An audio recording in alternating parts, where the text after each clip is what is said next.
This is a bitch, bro. I don't give a what none of y'all saying. Support bullies or rapists. Trippie Redd just dropped something wild. He hit play on a cold new clip showing 6ix9ine behind bars, and the internet lost its mind. At first, everyone assumed it was just another troll stunt, until one chilling moment in that video made people hit rewind again and again. That's where the story takes a dark turn. The footage ties straight into what's really happening right now. On January 6, 2026, Daniel Hernandez, the rapper everyone knows as Tekashi 6ix9ine, turned himself in to federal authorities at MDC Brooklyn. He was there to serve a 3-month sentence for breaking the rules of his supervised release, connected to his infamous 2019 racketeering case. And this man didn't go quietly, not at all. 6ix9ine literally live streamed the whole surrender. Streamer Adin Ross was even playing Akon's Locked Up as federal agents came through to take him in. It was pure theater, dramatic energy all over the place. The footage spread online faster than ever, hitting millions of views within hours. The video showed 6ix9ine in his last few moments before getting booked, surrounded by cameras, cracking jokes about who he might run into inside. He laughed about possibly meeting figures like Nicolas Maduro and Luigi Man.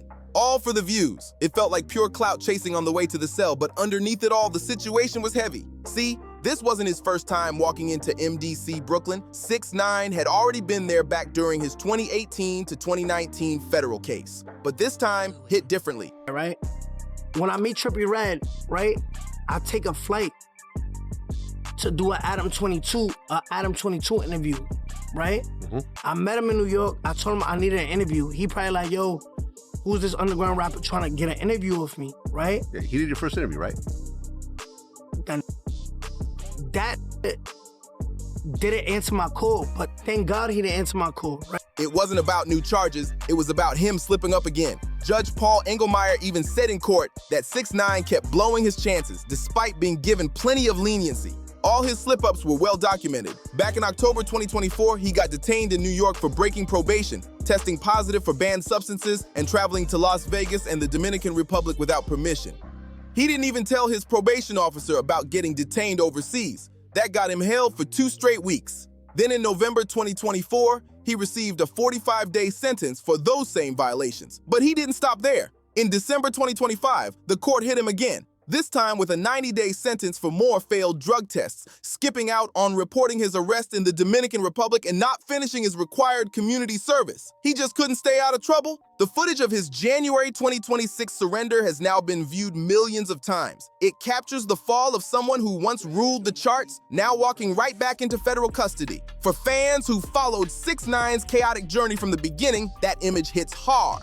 But for Trippie Redd, this moment means even more. These two artists share a long and messy history. They used to collaborate back in 2017, both signed under the same label, making hits together. But things fell apart fast when 6ix9ine reportedly arranged for Trippie to be attacked in a New York hotel lobby, an incident 6ix9ine later admitted to during his federal trial. Trippie never forgot that. For years, he's mocked 6ix9ine in interviews, doing wild impressions of his courtroom testimony, and bringing up that hotel incident every time someone mentioned the feud. Now the tables have totally turned. Trippie Redd is still out here dropping tracks and performing on tour, while 6ix9ine is sitting back in custody again. Meanwhile, 6ix9ine is sitting tight inside his cell at MDC Brooklyn, not expected to be released until spring 2026. The viral footage of his surrender, that wild live stream with him cracking jokes as federal agents took him away. So Andrew, who's Tribe Drew, said, yo, bro, you should do a song with this kid. He's hot on SoundCloud. Yeah. So I hit him up on Instagram. He's like, yo, I'm actually a big fan of you. Let's meet up. I really didn't want to do a song with the nigga because I didn't like the nigga. Andrew liked him. Has now become another iconic chapter in a feud that's been brewing for nearly a decade. But to really understand why this clip hit so hard and why Trippie Redd's reaction carries such deep weight, you've got to rewind the story to where it all began. Back in 2017, before all the chaos and betrayal, these two weren't enemies. They were partners in the grind. You've got to picture it. A studio on Sunset Boulevard, a rented spot out in Venice Beach, and meetings at 888 Wilshire with music exec Elliot Grange. This wasn't just about music. They were building something major before everything fell apart. It all started with one track, Pulse 1469. That collaboration was the spark that kicked off everything. The year was 2017, when SoundCloud rap was exploding and a whole wave of young artists was changing the game overnight. Among those faces were two colorful tattooed newcomers who didn't just sound different, they looked like the future. These two were Trippie Redd and 6ix9ine, linked first by the music, then by street drama, and eventually by one of the longest-running feuds hip-hop has ever seen. Trippie Redd, real name Michael Lamar White IV, was already buzzing in the underground, dropping emotional, melodic tracks that were catching serious traction online. 6ix9ine, born Daniel Hernandez, was out in New York grinding nonstop, directing and editing his own videos, hustling random gigs to make rent, and saving up just enough cash to fly out to Los Angeles for any shot at exposure. Their paths crossed thanks to Adam22, the host of No Jumper, who at the time was the go-to gatekeeper for the whole SoundCloud generation. 6ix9ine has told this story plenty of times, how he hustled some cash filming a music video for a random guy at Home Depot, then used that money to buy a flight to LA, thinking Adam22 would link him up with people in the scene. But when he landed, Adam straight ghosted him. That's when Adam's friend Andrew, better known as Trippie Drew, stepped in. Drew gave 6ix9ine the push that would flip both of their careers forever. His advice? Simple but game-changing. There's this new artist named Trippie Redd blowing up on SoundCloud. Hit him up and make a track together. So that's exactly what happened. They linked up at Hitway Studios, vibed instantly, and cooked up Poles 1, 4, 6, 9. That song changed everything. It didn't just sound different, it felt different. Their chemistry was undeniable, and within hours, they were already planning to film a music video. Now, 6ix9ine was totally broke at the time, but played it cool. Trippie Redd agreed to cover the cost, so the two of them hit the desert the next day. Trippie even dropped a few $100s to rent out ATVs, turning the video shoot into a wild adventure. We do the song. The next day, he's like, yo, let's shoot the video. So I'm like, I ain't got no money. Like, you know what I mean? But I ain't tell him that. You know what I mean? My team know I ain't got no money. I say, all right, bro, you gotta pay for everything. He's like, all right, I got it. So he takes us to the desert. He pays like a couple $100s for the ATV excursion. Remember in the desert? Yeah, right. We tell the dude, yo, we gonna shoot a video real quick. We shot the video. And then when the video goes up, they start going. During what was supposed to be a chill day out, 6ix9ine used his own camera skills, the same ones he learned from grinding in New York, to film and edit the entire video himself. The video went way harder than either of them expected. The response was so wild that it caught the attention of Elliot Grange, the son of music mogul Lucian Grange, who had already signed Trippie Redd to his label. Elliot reached out through mutual contacts and requested a sit-down with 6ix9ine at his office on 888 Wilshire, right in the heart of LA. That meeting changed everything. By July or August 2017, 6ix9ine had officially signed with Elliot Grange, landing him under the same label as Trippie Redd. At the time, it looked like a dream come true. Two breakout stars from the same SoundCloud wave, both proven hitmakers, now signed to the same camp. They followed up Poles 1469 with another collab called Owie, a move that only made their partnership look stronger than ever. From the outside, everyone thought this was the start of something huge. Two young artists with matching styles, face tats, wild hair colors, and that high-energy, aggressive SoundCloud sound that was taking over the game. Industry insiders were talking like these two might lead the next generation of music. But underneath the bright lights and viral moments, things were already starting to sour. Even 6ix9ine later admitted that jealousy was creeping in. They were label mates, sharing resources, chasing the same promo slots and attention. And as 6ix9ine's name started climbing faster, the energy between them began to shift. What once felt like brotherhood started turning into quiet competition, then full-blown tension. The partnership that began in a Sunset Boulevard studio was on a crash course towards something explosive. And when it blew up, it wasn't quiet. It was messy, public, and absolutely viral. The fallout came fast, fueled by rumors, accusations, and internet chaos that both of them knew exactly how to stir up. What once looked like a promising creative duo quickly spiraled into an ugly feud that dominated headlines and comment sections everywhere. The first real crack in their relationship came when Trippie Redd hopped on social media and dropped one of the most brutal public accusations hip-hop had seen in years. He went online and called out 6ix9ine directly, labeling him a file, a reference to 6ix9ine's 2015 guilty plea involving a 13-year-old girl in an inappropriate performance. That old case had already earned 6ix9ine probation, court-mandated counseling, and registration requirements. But Trippie bringing it up publicly hit like a nuke. Trippie's message was cold and unapologetic. He said, "I'm sorry, bro, 1400 don't promote files." And that one line tore everything apart. It hit 6ix9ine right where it hurt the most, his reputation. That legal history had always haunted him, but having it thrown in his face by someone he once called a collaborator made it 10 times worse. Trippie putting that out there wasn't just a diss, it was a public declaration that their bond was done.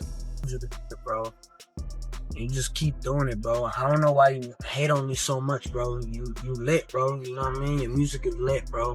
We signed to the same label. You still hate on me. You try to throw dirt on my name. You try to tell people not to work with me, bro. Man, bro, that's mad corny, bro. Nobody try to blackmail you, bro. Like, you act like a real female, bro. 6ix9ine's response came fast, and it was exactly what people expected from him. He pulled out his phone, started recording himself in his car, eating and talking directly to Trippie with that mix of confusion, anger, and pure ego that his fans knew too well. It was dramatic, loud, and all over social media within hours. 6ix9ine has never shied away from explaining what went wrong between him and Trippie Redd. In every interview since, he's stuck to the same story. He says it all came down to jealousy. According to 6ix9ine, once his fame started skyrocketing and the label began focusing more resources on him, Trippie just couldn't handle being outshined. But 6ix9ine didn't just sit back and defend himself, he went straight on offense. He hit back with shocking counterclaims of his own, accusing Trippie of getting too close to a young artist named Bobby, who was underage at the time. Both Trippie and Bobby denied anything inappropriate happened, though she later admitted that a kiss did occur between them. At that point, the drama was out of control. These weren't just rap disses anymore, this was an all-out war of personal attacks. Each side was trying to ruin the other's reputation with allegations that went way beyond music. This wasn't about who had better bars or more views. It was about who could completely tear down the other's credibility. While all this chaos was unfolding, 6ix9ine's career was exploding. His single Gummo, which dropped in late 2017, turned him from an underground wildcard into a mainstream sensation almost overnight. But what most people didn't realize at first, and what 6ix9ine himself later admitted without hesitation, was that the beat for Gummo had originally come from Trippie Redd's stash. That's right, 6ix9ine had taken a beat that Trippie planned to use, flipped it, and made it his biggest hit ever. He finessed the whole situation, turning Trippie's potential track into his own anthem, all while publicly feuding with him. You don't gotta say the jealousy is loud. It's loud. Trippie got jealous. Why else come at me? We was friends. Why else? You tell me. Well, not only were you friends, but you guys had commercial success. Commercial success. So why hate on me? Yeah, I don't get it. You don't get it? I don't either. Huh. Out of nowhere, he just called me a... That move cut deep. It wasn't just business, it felt like betrayal. And to make it sting even more, 6ix9ine threw subtle shots at Trippie right in the lyrics of Gummo. That little reference to KB? Yeah, that was a coded jab at Trippie himself. Once Gummo blew up, everything at the label shifted overnight.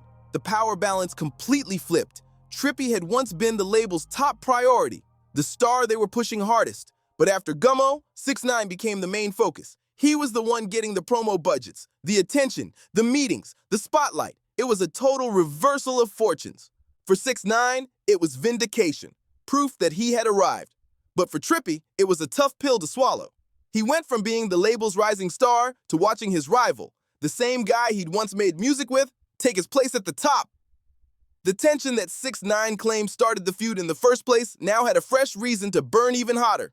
And while both rappers were busy firing shots online, things were about to get a whole lot darker. The digital beef started spilling into the streets, and what happened next would go down as one of the most infamous moments in modern rap history. Late in 2017, the feud crossed a line that couldn't be walked back. The arguments and dices turned into something physical, something that would later be discussed in open court. By then, 6ix9ine had linked up with a New York crew known for moving heavy in the streets. They provided him with backup, influence, and a sense of power he hadn't had before. Surrounded by his new crew, he started to move differently, louder, bolder, and more untouchable than ever. When 6ix9ine found out that Trippie Redd was in New York filming a music video, things took a dark turn fast. He called up his whole crew and set a plan in motion that would change both their lives forever. The incident went down inside a New York hotel, and 6ix9ine has never tried to deny being involved. In fact, he's talked about it openly in interviews, describing what happened with an unsettling amount of detail, almost bragging about how it all went down. According to 6ix9ine's own retelling, he didn't just approve the attack, he directed it and even got a twisted sense of satisfaction watching it unfold. He painted the picture vividly, saying that even though Trippie had around 30 people with him, friends, crew members, and video staff, 6ix9ine and his side showed up with just 4. But what they lacked in numbers, they made up for in surprise and aggression, catching Trippie's team completely off guard. The image 6ix9ine described was raw and humiliating. He claimed that Trippie's gold grill got knocked out and went flying across the hotel lobby, and that Trippie himself stumbled through the revolving doors in chaos. Whether that version was exaggerated for the cameras or not, the fact remains, the altercation was real. It wasn't some internet rumor or social media stunt. It actually happened, and it was serious enough for 6ix9ine to later plead guilty to ordering it as part of his federal racketeering case. Trippie Redd's side of the story, though, was a lot more toned down. He went on Instagram Live soon after the altercation and tried to downplay the whole thing. He admitted there was an incident, but said it wasn't as wild as 6ix9ine made it sound, claiming it was more of a quick scuffle, maybe one punch thrown before people broke it up. Still, even in his version, things clearly got heated that night. The difference between the two stories is massive. On one hand, 6ix9ine described a full-blown beatdown. On the other, Trippie said it was barely a fight. The truth probably sits somewhere in the middle. But what's undeniable is that 6ix9ine's own guilty plea later confirmed that the incident was serious enough to end up in official court records. It wasn't just some rumor for the blogs. It became part of the federal evidence that helped send him to prison. That hotel altercation marked the point of no return for their feud. Before that night, their beef had mostly lived online. Social media shots, diss tracks, and interviews where each one tried to one-up the other. But after that night, it wasn't internet drama anymore. It was physical, documented, and legally recognized. The situation had gone from clout chasing to criminal, and there was no going back. Trippie's explanation for why it happened was completely different from 6ix9ine's. He rejected the whole jealousy angle, saying that it wasn't about competition, that it was just two artists clashing, with him ready to stand his ground while 6ix9ine supposedly wanted to calm things down. But that version directly contradicts 6ix9ine's own bold and boastful retelling, where he made it sound like he was calling all the shots. The hotel incident wasn't just another wild moment in their feud, it became evidence in a full-blown racketeering case. That was the turning point that brought everything crashing down. When the feds came knocking, 6ix9ine's entire empire, the image, the persona, the gang affiliations, all of it started to crumble in front of the world. In November 2018, the federal indictment of Tekashi 6ix9ine marked the total collapse of everything he had built. The artist who had once bragged about his street credibility, shouted out his crew and songs, and flaunted his ties with the notorious New York gang was now facing the harsh reality of federal time, and possibly the rest of his life behind bars. The charges were massive and came stacked with weight. The feds hit him with racketeering conspiracy, armed robbery connections, and drug trafficking counts. Prosecutors claimed he wasn't just affiliated with that street crew. He was funding their operations, ordering hits, and helping run criminal activities that went as far as attempted murder. The case was airtight. They had the receipts, the witnesses, the phone records, everything. 6ix9ine was arrested alongside 5 of his associates and denied bail due to being considered both a flight risk and a danger to the community. For the first time, the loudest voice in the room went silent, and the internet waited to see what his next move would be. Then came the decision that would define the rest of his career. The move that turned 6ix9ine from rap's biggest rebel into one of its most controversial figures ever. Facing life behind bars, he decided to cooperate with the feds. In September 2019, Tekashi 6ix9ine took the witness stand and snitched on his former crew. Live, in open court, with cameras rolling outside. He didn't hold back either. He named names, broke down the gang's internal structure, listed their crimes, and explained in full detail how they operated. And when it came to the Trippie Redd situation, he admitted under oath that he had ordered the hotel attack himself. He gave prosecutors everything they needed. Step-by-step accounts, crew names, even the financial side of how it all worked. The courtroom was stunned. His testimony was thorough, cold, and brutally honest. That was the moment the snitch label was sealed forever. The exact second his street image died. He traded loyalty for leniency, and though the move kept him out of a life sentence, it came at the cost of his entire reputation. From a legal standpoint, though, it worked. Instead of serving decades behind bars, 6ix9ine was sentenced to 24 months, with 13 months already served. plus 5 years of supervised release and a $35,000 fine. Because of his asthma and the pandemic in 2020, he was granted early release to home confinement in April that year. For Trippie Redd, the trial was a strange kind of payback. The same man who once mocked him online, took his beat, and bragged about ordering an attack was now sitting in court, cooperating with federal authorities. The ultimate blow to any street credibility. To Trippie, that was the final twist in their long-running story. He didn't hold back either. Trippie spent interviews clowning 6ix9ine's testimony, mimicking his courtroom behavior and calling him a goofball. He used the moment to remind everyone just how far his old collaborator had fallen. The irony couldn't have been sharper. Years earlier, when they recorded Pole's 1469 in that small Hollywood studio, they looked like the next big duo in rap, two colorful newcomers rewriting the rules. But now, 6ix9ine had surpassed Trippie in fame, orchestrated real-life violence, dominated the headlines, and then flipped on the same people who helped him rise. 6ix9ine's music still manages to spark attention, but let's be real. His dominance isn't what it used to be. The hype that once surrounded his name has cooled down, and the headlines now are less about hits and more about handcuffs. His legal troubles keep stacking up, painting the picture of someone who either can't or won't follow the rules laid out for him. From his October 2023 arrest in the Dominican Republic for allegedly assaulting music producers to the January 2024 bust over violating a restraining order tied to a domestic dispute, it's been one situation after another. Add in failed drug tests, unauthorized international trips, and you've got a pattern that's hard to ignore. The man keeps pushing his luck. Judge Paul Engelmeyer, the same federal judge who's been dealing with 6ix9ine's case for years, sounded straight up fed up during his latest hearing. He said the defendant keeps blowing it even after being given multiple chances to turn things around. That frustration boiled over into a 3-month sentence handed down in December 2025, which 6ix9ine started serving on January 6, 2026. It was the result of years of non-compliance finally catching up to him.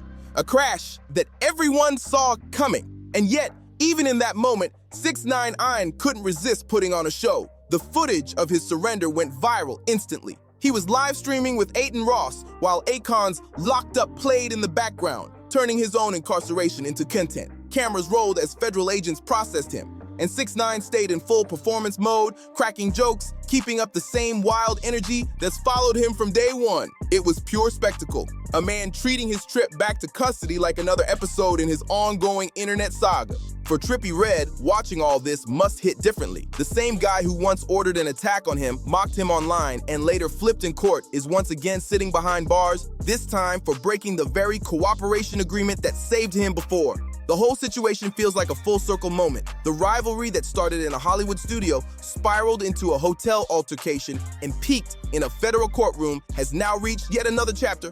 6ix9ine locked up again and Trippie free, still doing his thing. And let's be real, the feud between these two, it's far from over. There's been no apology, no handshake, no truce. 6ix9ine still brings up Trippie during live streams and interviews, while Trippie keeps brushing him off like old news. Their names stay linked, their tension forever simmering beneath the surface. Now, that new clip of 6ix9ine's surrender is making the rounds again, reigniting the conversation online. It's another reminder of how this rivalry, born out of collaboration, turned into one of hip-hop's longest-running dramas. What started with two SoundCloud kids chasing a dream turned into a cautionary tale about fame, ego, and how fast things can spiral when street energy collides with celebrity life. As of January 2026, 6ix9ine sits in MDC Brooklyn, serving out his 3-month sentence until early spring. Meanwhile, Trippie Redd is out touring, making music, and living free. No court dates, no bars, no restrictions. The footage keeps circulating, the conversation keeps buzzing, and the saga continues to unfold right in front of us. So here's the big question. Was this new clip just Trippie trolling for attention again, or was it a carefully planned jab in their never-ending feud? Drop your thoughts in the comments below. I want to know what you think. Don't forget to like, comment, and subscribe for more deep dive breakdowns like this one, and I'll catch you in the next video.